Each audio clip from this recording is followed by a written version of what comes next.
Good evening, everyone. Yes, it's me, Desmondo from the Shed of War. I hope you're all well, and welcome to the second video, which will cover Chain of Command 2, which today I had a game with Pip, and we played the game straight out of the rulebook.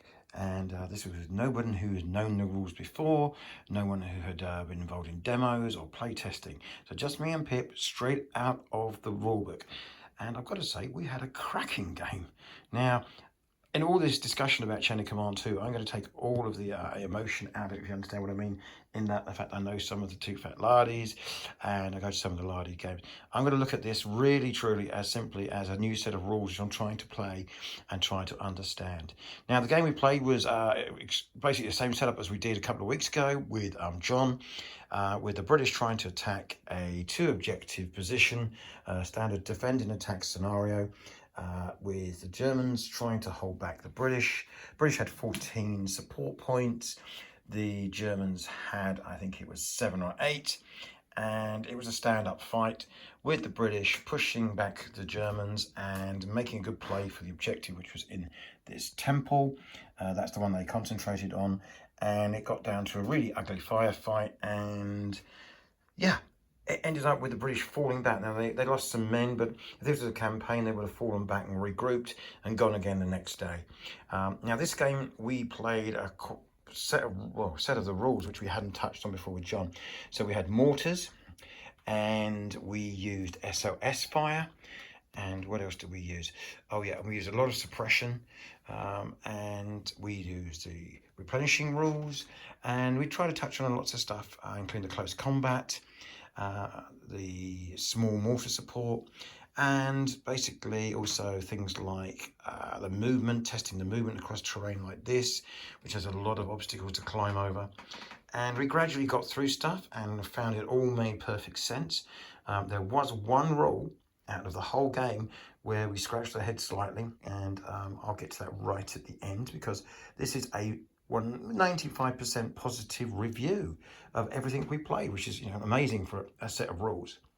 Now, to be fair, of course, we have played Chain of Command for the last X number of years, so the structure of the rules are very similar.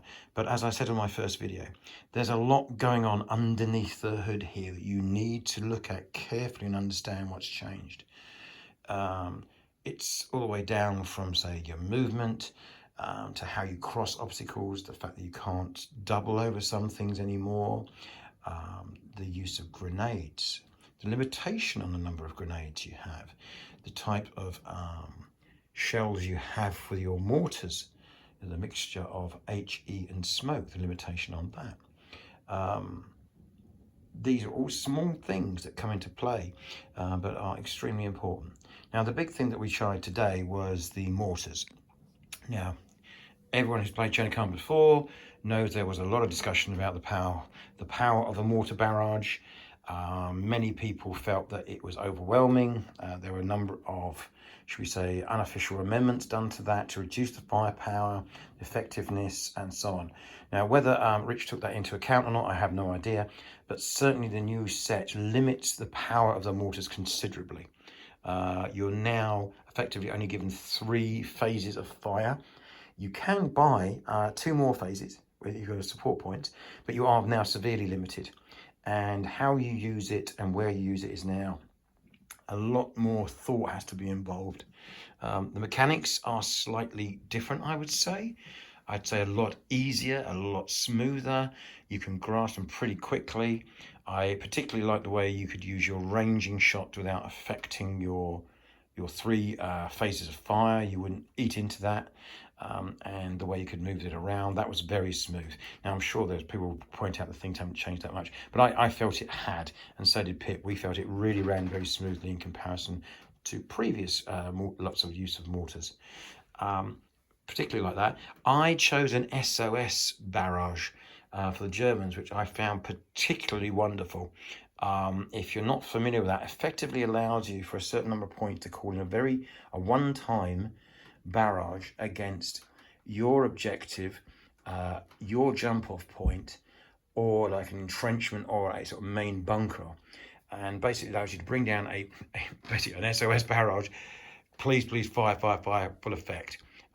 Used that very nicely, and I really enjoy that. I can see that going to my regular arsenal for any nation, to be honest, on the defensive. I thought it was an excellent little rule.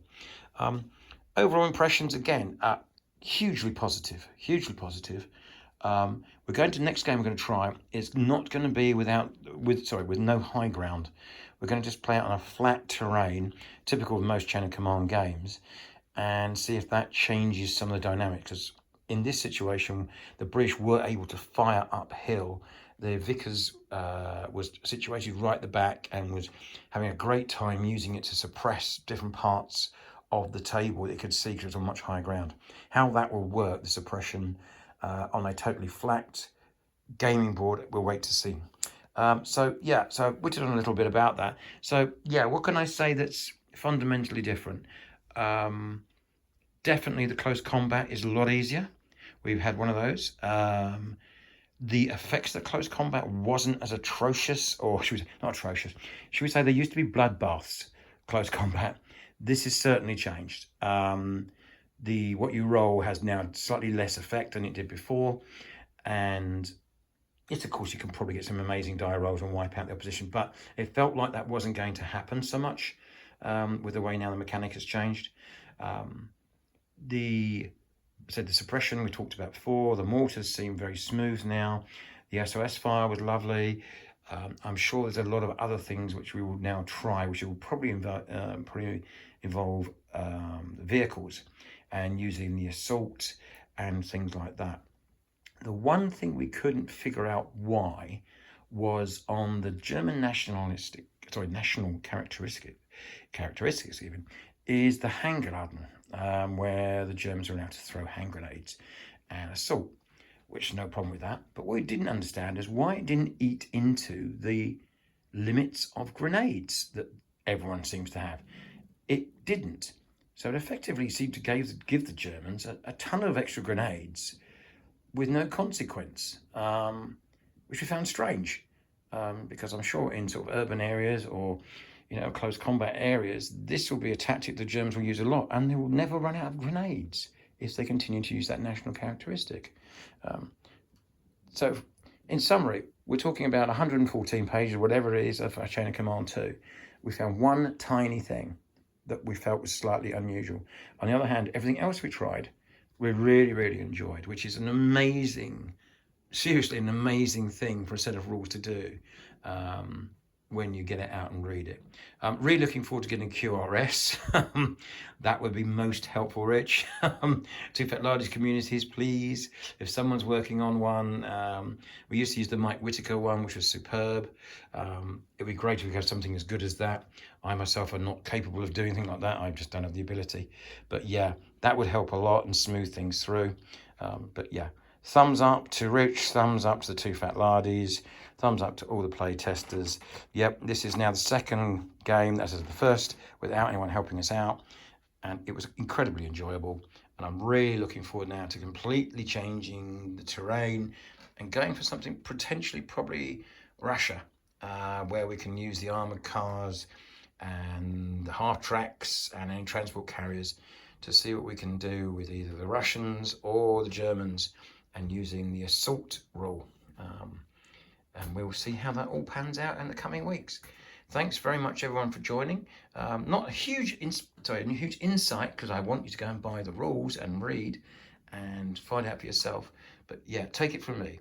We've now played 2 games involving play testers, 1 game with someone who's slightly familiar with the rules, and now just myself and Pip. And so far, it's still thumbs up, full steam ahead. We are going to be using these rules for years and years and years, I'm absolutely certain. So take care, everybody. Have a lovely week.